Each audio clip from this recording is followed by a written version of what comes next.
Well, good afternoon to you, and thank you very much for joining us right here on PM News. This is your business segment, and one of this week's interesting stories is about an unhappy customer who expressed publicly his frustration with a cell phone company, resulting in legal action by the service provider to thwart bad publicity that had serious negative public relations and image implications.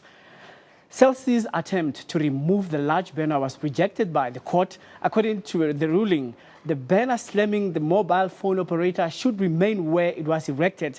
The High Court in Johannesburg dismissed SABC's urgent application with costs. The 60,000 rand banner bears the SABC logo and was put up as a protest by businessman George Prokas on Beyers Naude Drive in Johannesburg earlier this month. And the banner read SABC, the most useless service provider in SA. Later, the letters were altered, saying, "We love SABC." So, however, the complainant said it wasn't him who replaced the letters. It was a litany of things which he experienced as very bad service from SABC. It started in early 2013, relating to cell phones. He bought 2 cell phones, one for his son, one for his daughter on contract. And ultimately it led to his being listed on ITC as a bad payer for a very small amount of money. The big concerns must know that there are people out there who, if they don't, they get frustrated.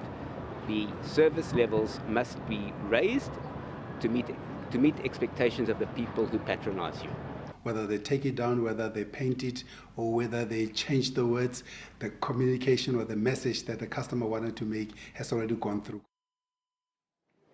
Well, to discuss this matter further, we are joined by Regine Leroux, who is Managing Director of Reputation Matters, which is a consulting and business services company from our studios in Cape Town. Good afternoon to you, Regine, and welcome. Hi, Colin. Regine, what is the legal recourse of a customer to complain about the bad service that he's been getting from a service provider? And he's tried all avenues to address the matter, but to no avail. I can't give comment from a legal aspect, but from a communications and a reputation point of view, Mr. Prokas has definitely been the voice for many consumers if we see what's been happening in the media and in social media. And I think this is a really important opportunity for companies to learn from this, that we need to listen to the customers and what they have to say at the end of the day. So he has become this voice speaking about this issue on behalf of many frustrated customers out there. Well, what is the proper way of addressing your frustration with a company which is rendering a certain service to you, and you've tried to address the matter and you've not, and you don't have 60,000 rand to advertise this public spec? Absolutely. It's the first port of call is to try and resolve the issue with the company, and any company and corporate worth their salt does have and should have a customer service protocol in place, allowing their customers to give them feedback and to use this as an opportunity to grow and learn. So what customers and consumers should do is to follow this port of call to resolve it with a company as fast as possible. We've seen in this incident it hasn't been all that possible. But also what's really important is to keep an audit trail of all your correspondence with the organization. And we saw that this was to the benefit of Mr. Prokas in terms of showing this is what he's done. He actually warned SABC and told them, this is the action that I'm going to be taking. And he had all of this correspondence, this audit trail, which was to his advantage. So that's a really important thing to look at, is follow the process when it comes to customer service that's in place. If this doesn't work, then see how best to take it further from there. What does it say about service delivery in South Africa in the private sector? Does it really have to get to this? I mean, I listen to radio, I listen to programs about customers complaining about bad service. We see some columns in newspapers as well. There are radio programs where customers phone in to complain about bad service. Is business taking customers seriously in South Africa? Colin, I think a lot of people do complain a lot faster than what they do when they're giving compliments. And I think this has been an eye-opener for corporates to double check and check their crosses and balances and their processes. Is their customer service up to scratch? Are they listening to what clients have to say? Are they growing and learning and improving products and services from the feedback that they're getting? And with social media, I think people very easily and often vent their frustrations on social media first of all, before actually trying to resolve it with the company first.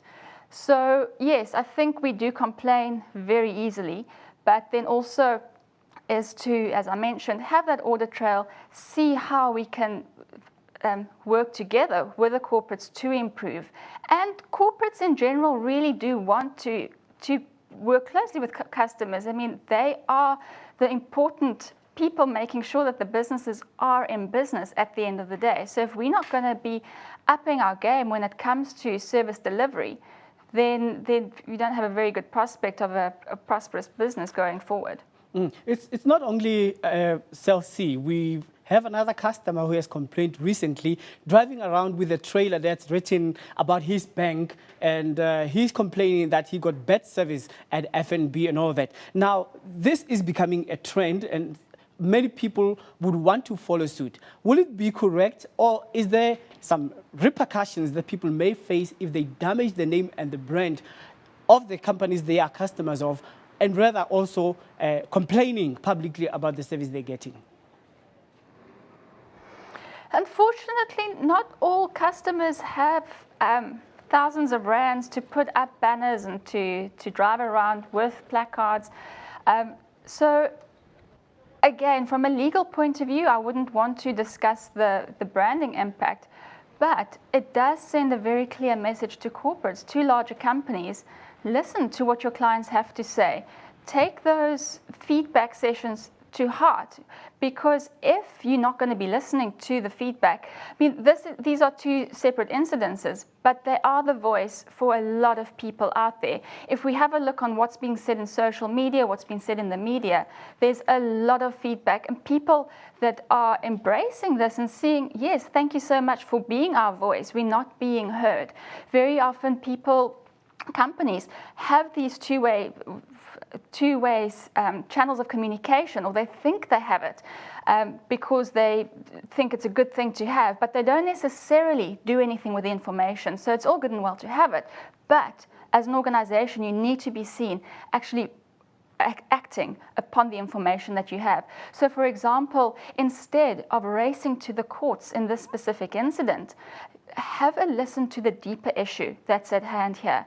What should we be listening and doing instead should be the question, instead of worrying about the banner, which is a secondary issue at this moment in time. Okay. It's what is that key message that we need to listen to as an organization? Why are people driving around unhappy? What can we do to resolve that issue?